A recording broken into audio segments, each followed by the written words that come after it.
Hi, it's time for another verb of the day. Today's verb is garden. Let's take a look at the definition of this verb. Generally, the verb garden means to plant or work in a garden.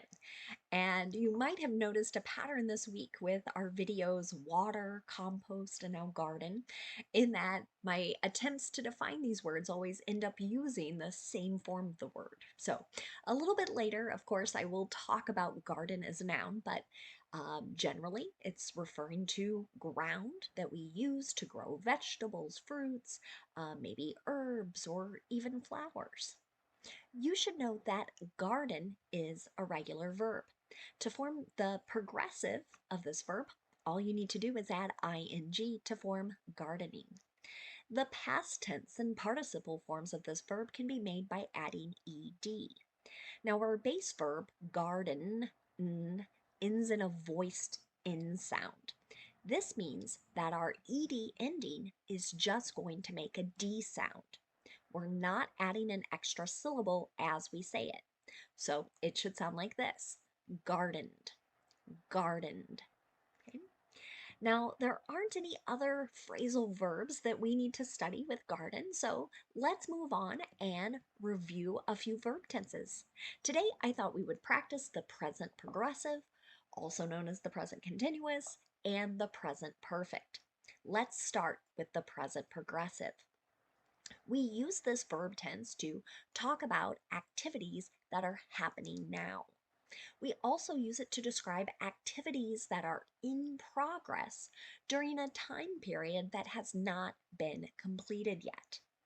Now, many teachers and many books refer to this verb tense as the present continuous, and that's great. There's no problem with that.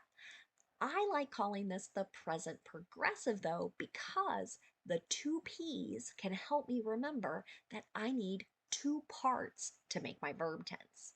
So to make present progressive, I'm going to take a present form of be, and then I'm going to use the ing form of the verb. And I very much need to pay attention to my subject. If my subject is I, then I'm going to use am, and then that ing form. If my subject is you, we, or they, I'm going to use are, A-R-E, and then the ing form of the verb. And finally, if my subject is he, she, or it, then I will use is, and then the ing form of the verb. Let's take a look at an example sentence. My mother-in-law is gardening right now. Okay? My mother-in-law, my husband's mother, has a beautiful large garden. She very much enjoys spending time there. So if I make that sentence, it's almost always true, right? That she is spending time working with those vegetables, the herbs that she is growing. Okay, so that I hope you can see that signal right now. Right that's the whole reason I'm using present progressive in that sentence. Now let's talk about making negative present progressive sentences. To do this, again, I watch my subject. And based on what that subject is, I'm going to use the appropriate form of be that comes next. Then I'll use not, and then the ing form of the verb. Now, you might hear are not be combined into the contraction aren't, or you might hear is not be combined into the contraction isn't, but there is no contraction for am not. Okay. Now, let's take a look at another example. They aren't gardening this summer. Okay, so this would be an example of a time period that isn't complete yet. So as I'm recording this video, it's June 2023, right? The summer is not complete, right? We've got July, we've got August for this period of time. So this would be another reason to use the present progressive. Finally, we can make yes or no questions in the present progressive. To do this, we start with the form of be that matches our subject. That subject comes next. And then we use the ing form of the verb. I have a very simple question, and I would love to hear from people who are still watching this video at this point. Are you gardening? Right? And this could be a question again, about a time period that's not this complete, right? Are you maintaining and growing vegetables at your home this summer? Now, let's take a moment to talk about the present perfect. With this verb tense, we can use it to describe an action that occurred at some unknown point in the past, or we can use it to describe an action that started in the past and is continuing into the present. You're going to notice again, we have two P's in this verb tense title, present perfect. So again, we're going to need two parts or two words to help form our verb tense. In the present perfect, again, I need to pay attention to my subject.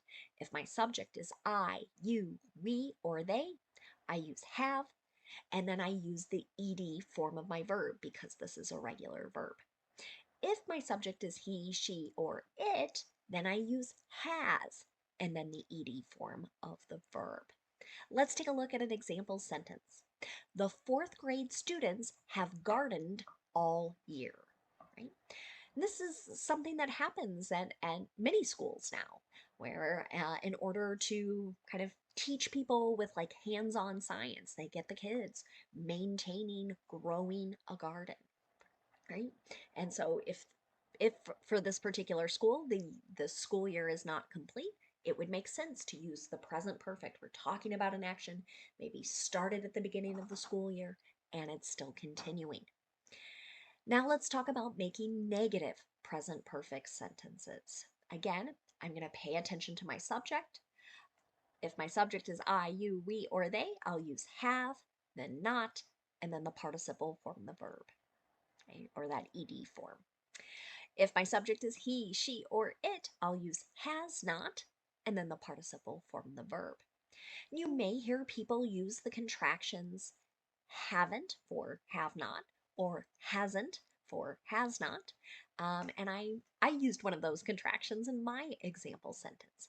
He hasn't ever gardened, right? So at no point in his life, right, has he done this action of growing things outside.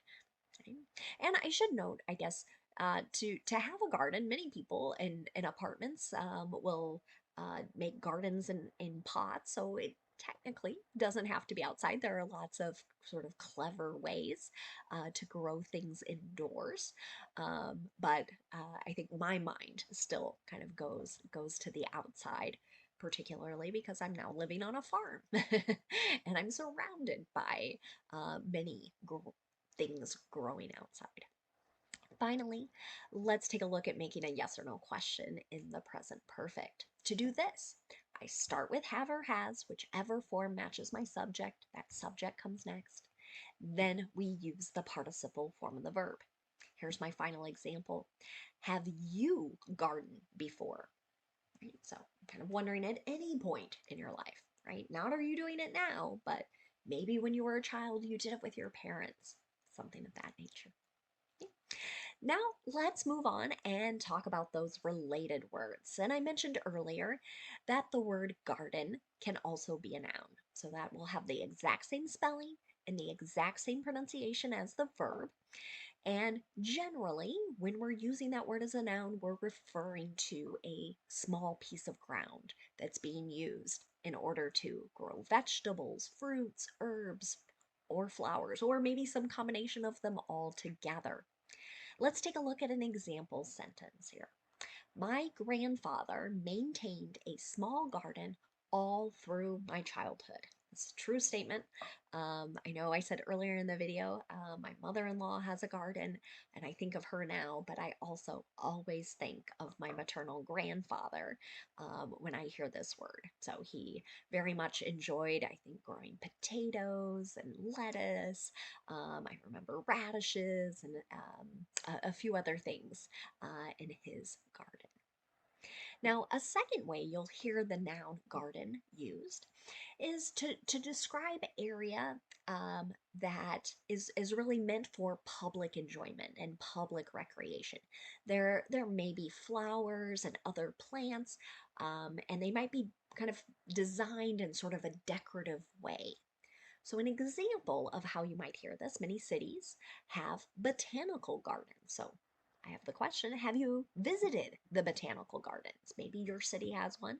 Maybe you visited one in a different city. But again, the idea is this is a place where many plants are being grown. People walk around kind of like, oh my goodness, that's beautiful, that's gorgeous. Can bring a lot of happiness to people. I know a lot of people enjoy taking photos in those beautiful spaces. One last word for us to discuss today is the noun gardener, right? So you can see I've added the suffix er to this word, right? And generally, when we do that in English, we can say this is a person who, right? And look back at that root word or base word. So this is a person who gardens, who tends to or cultivates, right? It's that idea of growing things. They could be doing it just kind of like a hobby, something they enjoy, or they could be doing it for a living. There are people who get paid to help others maintain gardens, right? So, an example of this might be she is a talented gardener who can grow anything, right? Some people have a really special gift for this. Thank you so much for watching today's video. I hope you have a great day.